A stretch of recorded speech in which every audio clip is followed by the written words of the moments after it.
Hello friends, welcome back to the channel Anuradha Singh Unacademy. हम यहाँ discuss कर रहे थे मॉडर्न हिस्ट्री के बारे में। मॉडर्न हिस्ट्री में हम यहाँ पे 7 वीडियो आपसे ऑलरेडी डिस्कस कर चुके हैं। ये हमारी 8वीं वीडियो है। हम इसके पहले इसमें बात कर रहे थे इंडियन नेशनल मूवमेंट के बारे में, भारतीय राष्ट्रीय आंदोलन के बारे में। इसको समझने के लिए हमने इसको 3 पार्ट्स में डिवाइड किया था। 1885 से 1905 का काल, 1905 से 1920 का काल, 1920 से 1947 का काल। 1885 से 1905 में महत्वपूर्ण घटना क्या थी? कांग्रेस की स्थापना। 1905 से 1920 की काल में सबसे महत्वपूर्ण घटना थी बंगाल विभाजन, जो हम आपको पिछली वीडियो में बता चुके हैं। अब आज हम यहाँ पे डिस्कस करने जा रहे हैं 1920 से 1947 के काल में। जैसा कि हमने पिछली वीडियो में देखा कि बंगाल का विभाजन होता है और जिस ध्येय से अंग्रेजों ने किया था कांग्रेस में फूट डालने के लिए नरमपंथी और गर्मपंथियों के बीच में, वो हो जाता है। फिर अपनी गलती का भी एहसास हो जाता है गर्मपंथी और नरमपंथी को, और फिर रीयूनाइट हो जाते हैं, वो दोनों रीयूनियन हो जाता है उनका 1916 में। उसके बाद मुस्लिम लीग की स्थापना होती है। मुस्लिम लीग भी 1916 में नेशनल कांग्रेस से मिल जाता है। सब कुछ सही चल रहा था, लेकिन इंडियन नेशनल कांग्रेस के पास प्लान भी था, उसमें लोग भी थे, लेकिन लीड करने वाला कोई नहीं था। किसी भी चीज़ को जब तक कि एक नेता नहीं होगा उसका मुख्य रूप से, तब तक कि कोई भी संस्था आगे नहीं चल सकती है। अब 1920 से 1947 के काल में हम ये समझेंगे कि कैसे उन्हें एक अपना इंडियन नेशनल कांग्रेस को अपना एक नेता मिलता है महात्मा गांधी के रूप में, जो कि इस आंदोलन को आगे बढ़ाता है प्रभावी तरीके से। और जो आम जनता थी, मजदूर, किसान, मुस्लिम, इन सब का सपोर्ट कैसे कैसे मिलता है। तो चलिए शुरू करते हैं। 9 जनवरी 1915 को गांधी जी साउथ अफ्रीका से वापस आते हैं।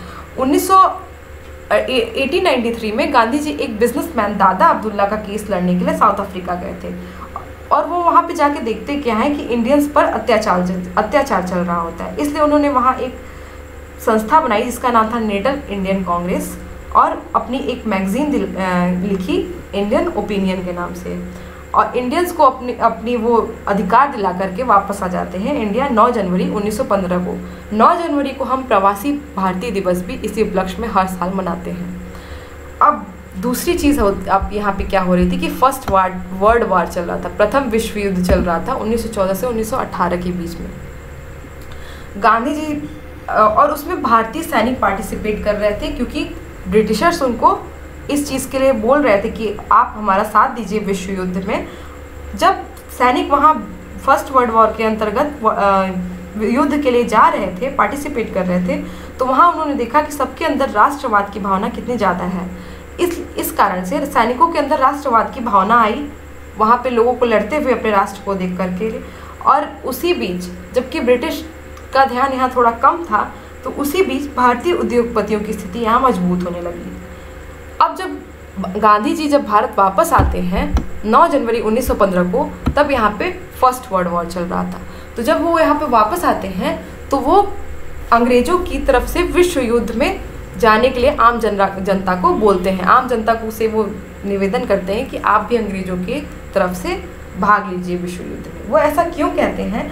क्योंकि उनका मानना था कि अगर हम इस कठिन घड़ी में अगर हम उनका साथ देंगे, तो वो हमारी मांगों को सुनेंगे। इसीलिए गांधी जी को लोगों ने यहाँ पे चढ़ाया और उन्हें भर्ती कराने वाला सार्जेंट बोला।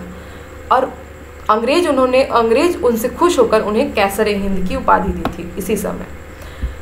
अब जब गांधी जी अपने राजनीतिक गुरु से मिलते हैं गोपाल कृष्ण गोखले से, तो उन्होंने उनको ये सलाह दी कि पहले आप भारत को भ्रमण कीजिए, लोगों की स्थिति को समझिए, और फिर आप इस संस्था में शामिल होकर के आंदोलन को आगे बढ़ाइए। उनकी ये सलाह गांधी जी लेते हैं और भारत भ्रमण पर निकल जाते हैं। अब होता क्या है, 1917 में यहाँ पे क्रांतिकारी घटना थोड़ी ज़्यादा बढ़ जाती है। तो ब्रिटिशर्स करते क्या है, एक रोलेट कमीशन लेके आते हैं, और इस कमीशन की रिपोर्ट 1919 में दी जाती है, जिससे एक एक्ट पारित होता है जिसको रोलेट एक्ट कहा जाता है।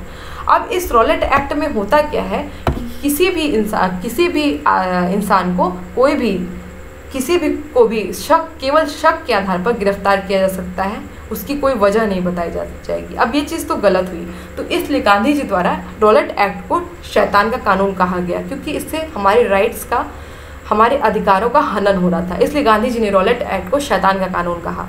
और इसे बिना वकील, बिना अपील, बिना दलील का भी कानून कहा गया और इसे काला कानून की भी संज्ञा दी गई। अब क्या होता है, जब गांधी जी, अब ये सब तो इधर हो रहा था, गांधी जी को उनके जो राजनीतिक गुरु थे उनकी सलाह लेकर के जब वो भ्रमण करने निकलते हैं तो 1917 में सबसे पहले चंपारण आंदोलन में वो शामिल होते हैं एज अ लीडर। वो यहाँ पे चंपारण आंदोलन को लीड कर रहे होते हैं। चंपारण एक जगह है बिहार में। यहाँ पे आंदोलन किस खिलाफ चल रहा था? नील बगान मालिकों के विरुद्ध यहाँ पे एक आंदोलन चल रहा था। किसान अपने खेत में नील की खेती नहीं करना चाहते थे क्योंकि नील की खेती से ज़मीन बंजर हो जाती है, इसलिए वो नील बगान मालिकों के खिलाफ आंदोलन कर रहे थे। इसी आंदोलन के दौरान राजेंद्र प्रसाद और महादेव देसाई से गांधी जी की मुलाकात होती है। इसमें जो महादेव देसाई होते हैं ये बाद में गांधी जी के पीए भी बन जाते हैं। इस आंदोलन का विरोध एक व्यक्ति ने किया जिसका नाम था एनजी रंगा। तो क्वेश्चन ये पूछ सकता है कि किसने इस आंदोलन का विरोध किया? तो एनजी रंगा ने इस आंदोलन का विरोध किया। इसी आंदोलन में रविंद्रनाथ टैगोर ने गांधी जी को महात्मा और गांधी ने टैगोर को गुरुदेव की उपाधि दी। तो ये भी एक इंपॉर्टेंट क्वेश्चन बन जाता है कि किस आंदोलन के दौरान रविंद्रनाथ टैगोर ने गांधी जी को महात्मा और गांधी ने टैगोर को गुरुदेव की उपाधि दी थी? तो वो था 1917 का चंपारण आंदोलन। अब यहाँ पे दूसरा आता है मजदूर आंदोलन। ये मजदूर आंदोलन 1918 में अहमदाबाद में शुरू होता है, जिसमें भारतीय मिल मालिकों के खिलाफ ये आंदोलन चलाया जा रहा था क्योंकि मिल मालिकों ने मजदूरों से कहा था कि वो उन्हें बोनस देंगे, लेकिन किसी कारण से वो मजदूरों को नहीं दे पाते हैं, जिस कारणवश भारतीय मिल के जो मजदूर होते हैं वो आंदोलन करते हैं, मजदूर आंदोलन 1918 में।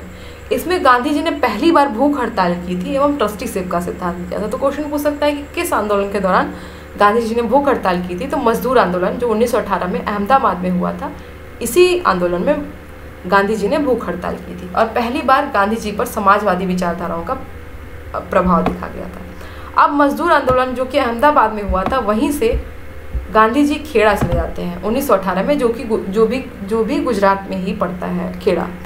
यहाँ पे जो आंदोलन चल रहा था वो लगान में कमी की मांग को लेकर के चल रहा था कि टैक्स को कम किया जाए। इसी दौरान गांधी जी की मुलाकात वल्लभ भाई पटेल से होती है और वहाँ से वल्लभ भाई पटेल बारदौली चले जाते हैं और वहाँ पे किसानों के राइट्स दिलवाने के लिए काम करते हैं। अब यहाँ पे एक क्वेश्चन बनता है कि वल्लभ भाई पटेल को सरदार की उपाधि किसने दी थी? तो कहीं कहीं ये लिखा मिलता है कि बारदौली की जो किसान महिलाएं थी वो उन्होंने उनको सरदार की उपाधि दी थी और कहीं कहीं ये लिखा मिलता है कि गांधी जी ने दी थी। तो ज़्यादा सही आंसर है बारदौली की औरतों ने वल्लभ भाई को सरदार की उपाधि दी थी, लेकिन अगर आपको क्वेश्चन में आंसर में गांधी जी भी दिया हो तो वो भी सही हो जाएगा।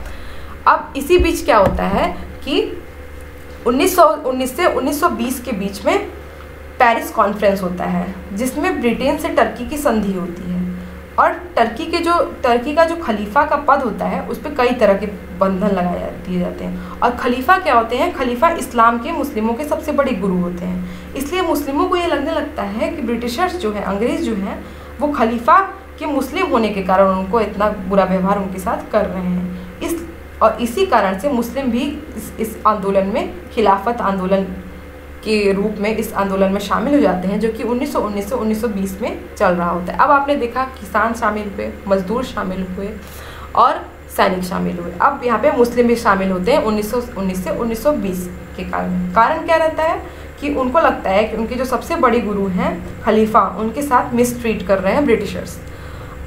अब इस आंदोलन का क्या रिजल्ट हो जाएगा कि मुस्लिमों को भी आंदोलन का सपोर्ट मिल जाएगा। जो रॉलेट एक्ट आया था 1919 में, उसके खिलाफ गांधी जी ने अपमान व याचना दिवस पूरे भारत में एक साथ मनाने का प्रस्ताव दिया, जो 6 अप्रैल 1919 को मनाने के लिए मनाया गया, अपमान व याचना दिवस। और उसी आंदोलन का सपोर्ट कर रहे थे 9 अप्रैल 1919 में अमृतसर के कांग्रेस के 2 सदस्य नेता थे, डॉक्टर सत्यपाल और सैफुद्दीन। वो रॉलेट एक्ट के खिलाफ ही ये कर रहे थे, विरोध प्रदर्शन कर रहे थे। होता क्या है कि 13 वहाँ से उनको गिरफ्तार कर लिया जाता है, इन दोनों की गिरफ्तारी हो जाती है। और इस गिरफ्तारी के विरोध में 13 अप्रैल 1919 को जलियांवाला बाग में एक सभा रखी जाती है, जिसमें बहुत सारे लोग शामिल होते हैं और ये अपने जो नेता होते हैं उनकी गिरफ्तारी के विरुद्ध वहाँ पे धरना देते हैं। वहाँ पे जनरल ओडायर नाम का एक ब्रिटिश आता है और वो भीड़ पर गोलियाँ चलवा देता है।